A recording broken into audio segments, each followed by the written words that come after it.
c'est Pascal Tréfingui, comment allez-vous? Merci d'être nouveau ensemble pour la suite de notre vidéo, de notre post sur le tarot et notamment son utilisation en tant que gnose au service du satanisme. Si cela n'est pas déjà fait, merci de vous inscrire, merci de mettre des likes si vous aimez et merci aussi de mettre des likes si vous n'aimez pas. Vous pouvez laisser des commentaires et poser des questions et bien sûr nos institutions sont à votre service pour un enseignement de la gnose afin de vous connaître vous-même en Dieu, de mieux connaître Dieu à travers les traditions du monothéisme mais également à travers le bouddhisme et les traditions qui nous sont venues de l'Égypte. À très bientôt. Voici maintenant la suite de cette vidéo donc sur l'utilisation de la gnose tarologique par l'élite sataniste. Satanis, Satanon, Satanis, Maestre Mundi.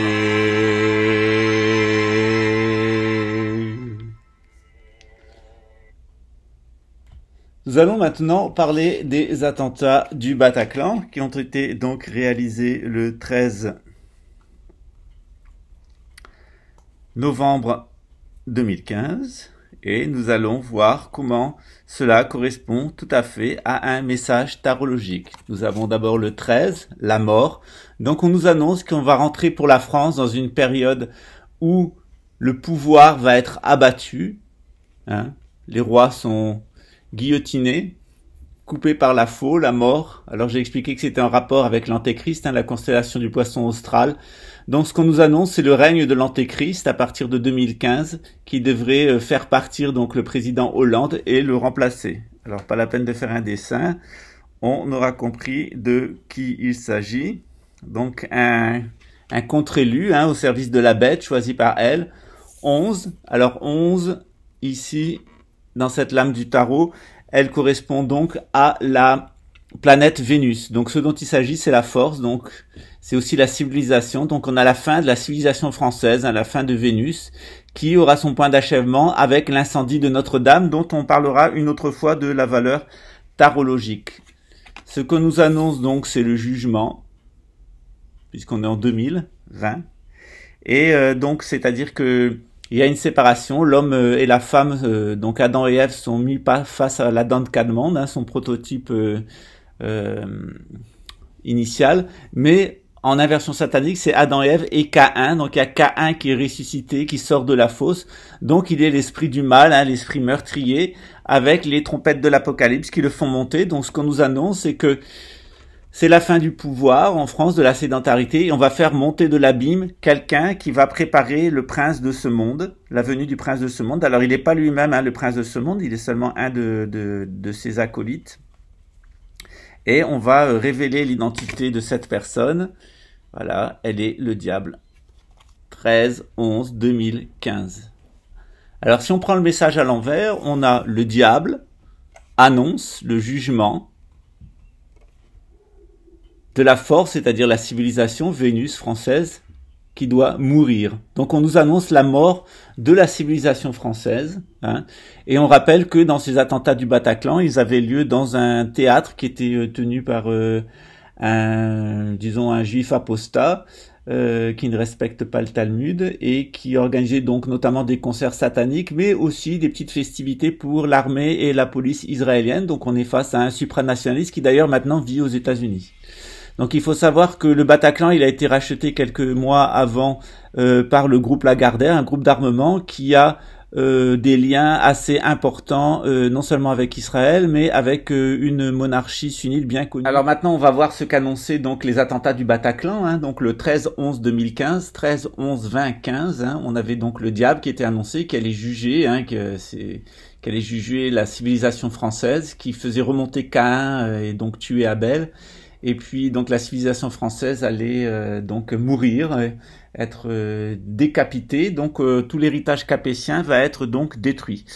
Alors à cette époque-là, clairement le message était clair. Donc j'avais envoyé un petit courrier à Louis XX et à différentes personnes de la monarchie française en leur disant de prêter attention qu'il y aurait sans doute des crimes sataniques qui viseraient les familles royales liées à la couronne de France et qu'il fallait donc prendre des mesures de sécurité un petit peu renforcées, mais que visiblement ce qui allait être attaqué, c'était pas tellement les familles, c'était la France en tant que principe spirituel, et qu'il fallait donc s'attendre à un espèce de 11 septembre à la française et qui allait donc venir donc le 15, le diable,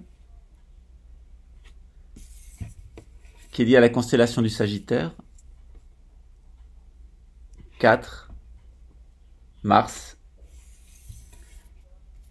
20, le jugement, Jupiter et le Soleil en 2019. Donc le 15/4/2019, on a l'incendie de Notre-Dame. Alors qu'est-ce qu'il faut en comprendre? Alors on va partir à l'envers.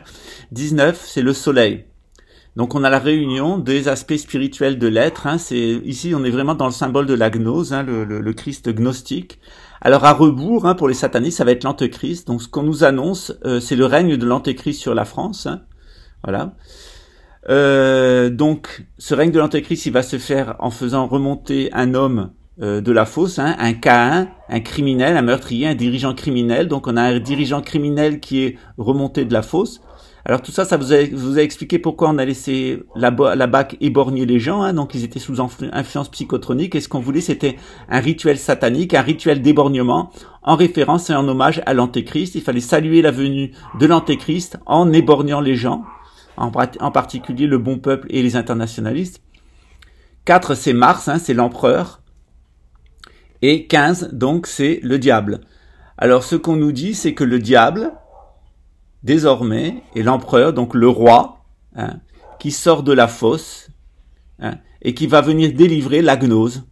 Donc l'incendie de Notre-Dame, où je rappelle, à Notre-Dame, il y avait la couronne du Christ et je crois des parties de la Sainte Croix.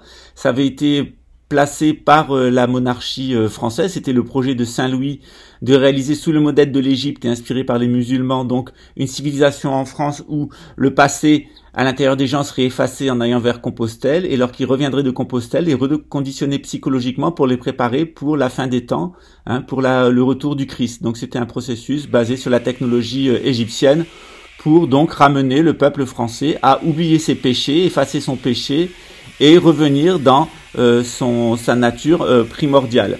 Alors ici, on est dans un cheminement en sens inverse. On va réveiller tout le passé. Donc, ce qui est voulu, c'est faire payer aux Français tous les crimes qu'ils ont commis dans le passé, notamment sous le pouvoir de la République, en tout cas après 1789, ou même après la Révolution. Après la mort de Fleury, du Premier ministre Fleury, la France rentre dans un cycle libéral qui, de toute façon, amènera donc le pouvoir des banquiers, donc un de leurs agents, qui est Macron, qui semble pour eux revêtir un caractère assez symbolique. Alors, on a ici donc un message qui est clair avec l'incendie de Notre-Dame, donc c'est l'avènement de l'antignose, la résurrection de Caïn, le roi de France est remplacé par le diable, donc le diable règne en tant que Caïn sur la France en tant que nouvelle Jérusalem, donc à la place du Christ. Donc c'est un sacrifice, donc les sacrifices, les éborgnements des gilets jaunes, donc les attentats du Bataclan et du Stade de France ont préparé donc un premier bain de sang qui doit amener normalement à l'avènement d'un homme choisi par l'élite sataniste par Attila pour régner sur la France, et l'acte symbolique qui va sceller son pouvoir se fait en 2 étapes. Alors il y a une première étape à Chambord, qui est un haut lieu de la cabale chrétienne, qui va être utilisé par une certaine personne, le monarque, va-t-on l'appeler, l'antimonarque et son entourage, qui réalise là des rituels sataniques pour l'investir. Et ensuite on arrive donc à la destruction de Notre-Dame de Paris, et qui va en fait faire tomber tout l'édifice complet des Capétiens mis en place par Saint-Louis pour guider le peuple français vers le jugement dernier, pour qu'il traverse le jugement dernier. Alors c'est une volonté de destruction systématique, diabolique, satanique, ritualisée de la France, et je vous expliquer comment maintenant cela fonctionne et pourquoi c'est rituel. Alors je vais pas vous faire la démonstration ici, mais je vais vous juste expliquer le principe. Donc dans nos cours, en fait, nous utilisons des diapasons. Donc nous avons un coffret avec des diapasons sur différentes fréquences qui vont d'environ 512 Hz jusqu'à 262 Hz. Donc des fréquences longues et des fréquences courtes. Donc nous avons un autre diapason. Nous posons donc les diapasons sur une table. Et lorsque on fait vibrer un diapason, alors je sais pas si vous allez l'entendre, mais le diapason qui a la même longueur va se mettre à faire vibrer l'autre diapason. Donc c'est ce que l'on appelle la loi d'affinité, c'est-à-dire que lorsqu'on est sur une certaine longueur d'onde, on va vibrer au rythme d'un autre objet. Donc il n'y a aucun contact physique, hein. La vibration elle passe par l'air, mais c'est aussi une analogie de la radionique, c'est-à-dire cette science qui permet de transmettre de l'information sans contact mécanique ni chimique. Donc la radionique était utilisée à Saqqara. Donc j'ai fait un petit ouvrage sur la question auquel je vous renvoie, puisque dans nos temples on utilise donc la radionique pour effacer les mémoires à l'intérieur du corps et libérer les gens des conditionnements qui sont faits par le gouvernement mondial à travers la psychotronique. Donc il y a un programme de suggestion de toute l'humanité qui passe par les téléphones portables, les télévisions, etc. Donc il y a des messages subliminaux qui sont de nature sonore et infrasonore, et il y a aussi des impulsions qui sont données via les tours Gwen pour envoyer des ondes scalaires vers les cerveaux humains pour nous mettre en affinité avec un certain nombre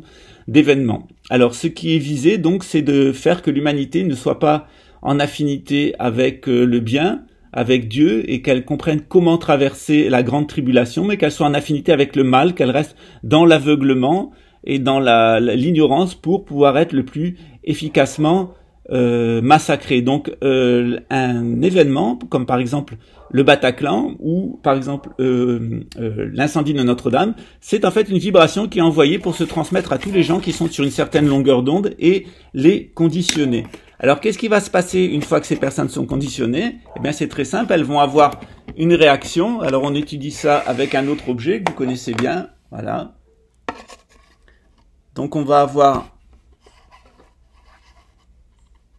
une action rituelle qui va se transmettre à toute la population, qui va émettre de l'énergie, qui va être récupérée par l'auteur. Voilà. Donc ici, on envoie une énergie. Hop, cette énergie, elle va se transmettre et elle va être compensée. Donc toutes les boules qui sont au centre, même si elles bougent très peu, même elles devraient ne pas bouger du tout, hein, si je le fais pas trop fort. Voilà. Voilà. Eh bien, tout simplement, l'énergie va les traverser. Elles servent donc de conducteurs. Le but, c'est de créer une contre-réaction, une réaction et une contre-réaction. Alors, c'est ce qu'on appelle la loi de choc en retour. Et tous ces grands crimes qui sont organisés par l'élite, tous ces rituels sataniques, ils visent justement à avoir un effet sur la population qui va être traversée par toutes sortes de courants, hein, aller et retour. Donc l'objectif en fait c'est de scinder l'humanité en deux, les personnes qui vont avoir une réaction qui sera conforme à ce que veut l'antéchrist et les personnes qui auront une réaction qui est conforme à ce que veut Dieu, donc le Christ et le Mahdi. Et les hadiths de l'islam notamment nous disent qu'à la fin des temps en fait ça sera écrit carrément sur le front des gens, c'est-à-dire que le fichage qui sera fait par la police fait que chaque personne sera identifiée comme croyant ou non croyant, avec évidemment une persécution institutionnelle des croyants. Alors maintenant, je vais vous parler du monarque. Hein. Donc, évidemment, pour la France, on attend un grand monarque, mais Satan a l'idée de nous proposer un contre-monarque, un anti-monarque, hein, tout comme il y a le Christ et l'antéchrist. Il y a le grand monarque qui doit arriver, et avant le grand monarque qui doit arriver, il va avoir l'anté-monarque ou l'anti-monarque. Alors vous prenez le mot monarque et vous modifiez les lettres et vous allez trouver le nom de cet anti-monarque qui est M-A-C-R-O-N. Emmanuel veut dire donc le béni. Voilà, donc c'est celui qui est béni par l'anti-monarque, c'est-à-dire l'opposé du grand monarque qui doit venir sauver la France. On a donc un anti-monarque qui est là pour la perdre et détruire tout ce qu'ont fait les Capétiens avant sa venue. Alors ça fait partie des signes des temps, hein, il faut pas s'en lamenter. Alors on va voir la date de naissance de cette personne et ce qu'elle signifie. Donc cet anti-monarque, il est né, et pourquoi il a été utilisé par l'élite? Il est né le 15 décembre, donc le 15-12. Alors 15 c'est le diable, hein. 12 c'est le pendu, l'inversé. Voilà pourquoi on le présente souvent comme un homosexuel, hein. Il est sans doute pas, sauf dans les partous satanistes où il va avec Attila. Donc 15, 12. Et on nous dit aussi qu'il est né donc en 1977. Donc on va trouver quelle est la signification de sa date de naissance. Laissez-moi un petit peu de temps.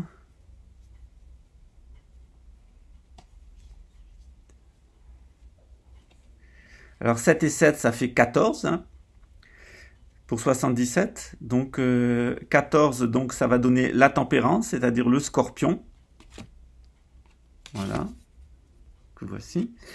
Je vais sortir les lames et ensuite je vais vous en donner l'interprétation. Et 19, donc c'est le soleil. Voilà. Donc on a, pour la date de naissance de cet antémonarque, hein, de ce préparateur de l'antéchrist au niveau français, donc on a, sa date de naissance est 15, 12, 19, 77, 7 et 7, 14. Donc on a 15, donc on nous indique effectivement qu'il est les forces naturelles, hein, le déterminisme historique, l'enchaînement, qui est lié au Sagittaire, c'est-à-dire un initiateur ou un contre-initiateur, quelqu'un qui est amené là pour amener un contre-projet, un projet de retournement, donc forcément lié à la balance, donc Judas, un retournement satanique.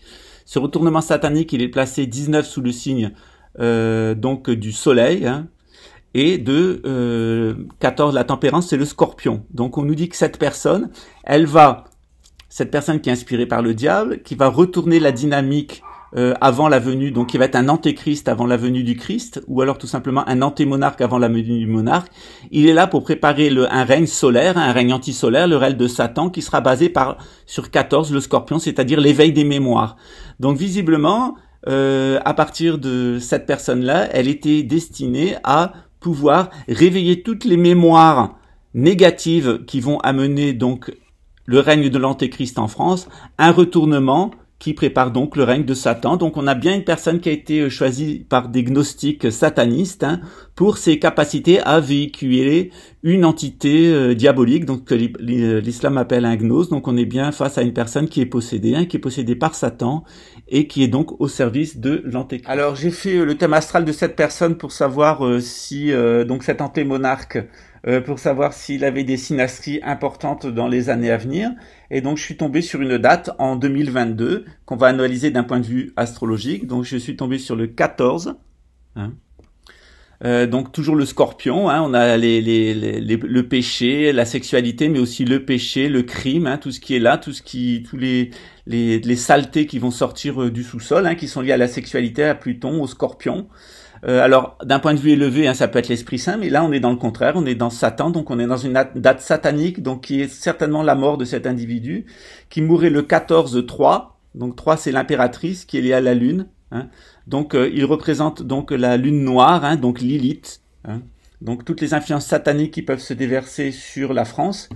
Il serait jugé donc en 2022, où on a donc son départ. Donc voici la date de la mort ou du départ de l'antémonarque. Donc l'antémonarque partirait le 14-3-2022.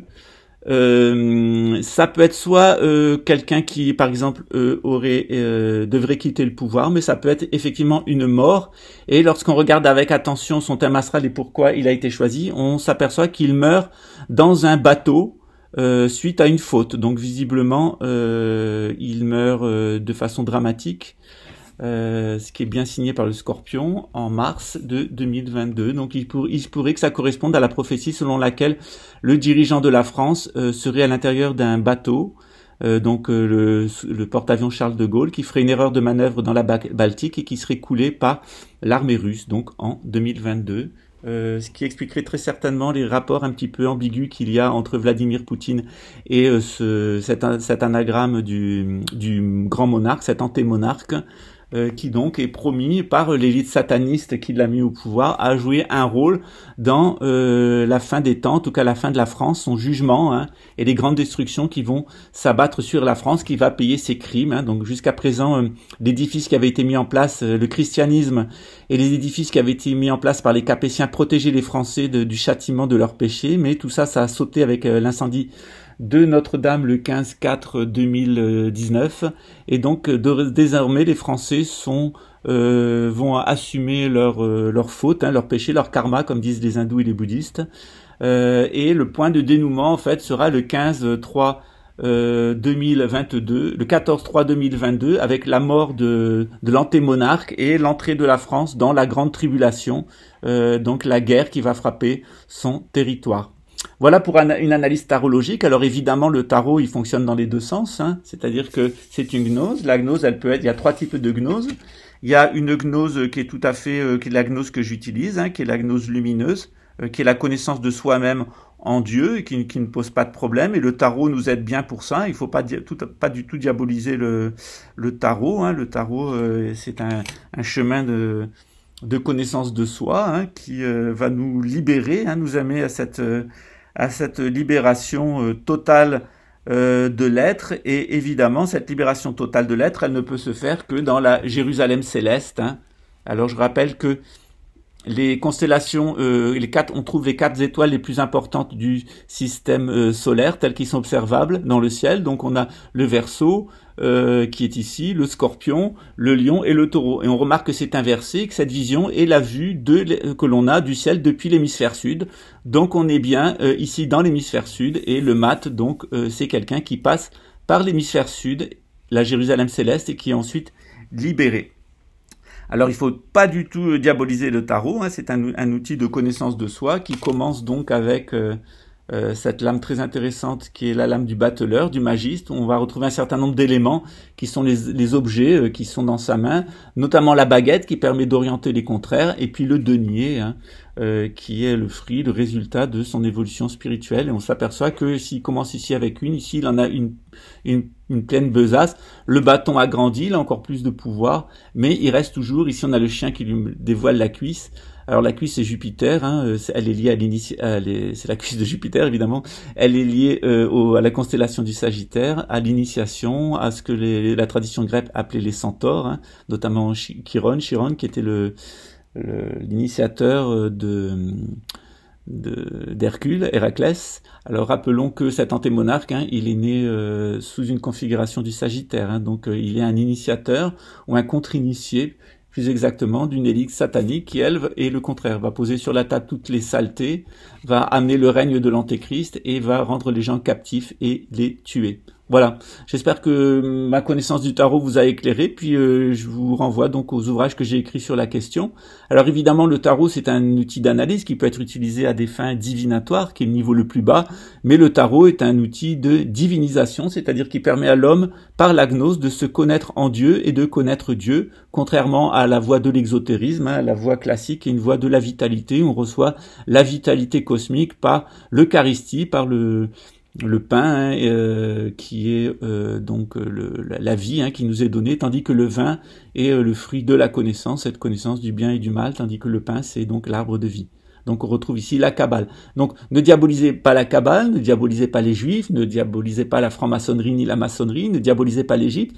Tous ces enseignements, ils existent en version lumineuse, mais ils sont tout simplement utilisés par la sphère de l'Antéchrist en version satanique. Je vous ai dit qu'il y avait 3 types de gnose. La gnose pure, lumineuse, qui était orientée vers Dieu et la connaissance de soi. La gnose dualiste, hein, qui oppose un dieu du bien et un dieu du mal, comme par exemple chez les Cathares et les Bogomiles. Et puis la gnose sataniste, hein, qui utilise toutes ces connaissances pour jouer avec les évocations, les résidus psychiques, la magie, la sorcellerie, les djinns, et qui est complètement au service de Satan, c'est-à-dire l'adversaire de l'humanité. Voilà, j'espère vous avoir éclairé un petit peu, et puis je vous dis à très bientôt sous le soleil des tropiques. Ciao. Alors sur ces constatations un petit peu tristes, hein, sur l'avenir de la France, je ne saurais trop vous rappeler de garder espoir. Gardons confiance, il y aura un rétablissement de la France avec le grand monarque, cela ne fait aucun doute. À très bientôt. Voici maintenant la suite de cette vidéo donc sur l'utilisation de la gnose tarologique par l'élite sataniste.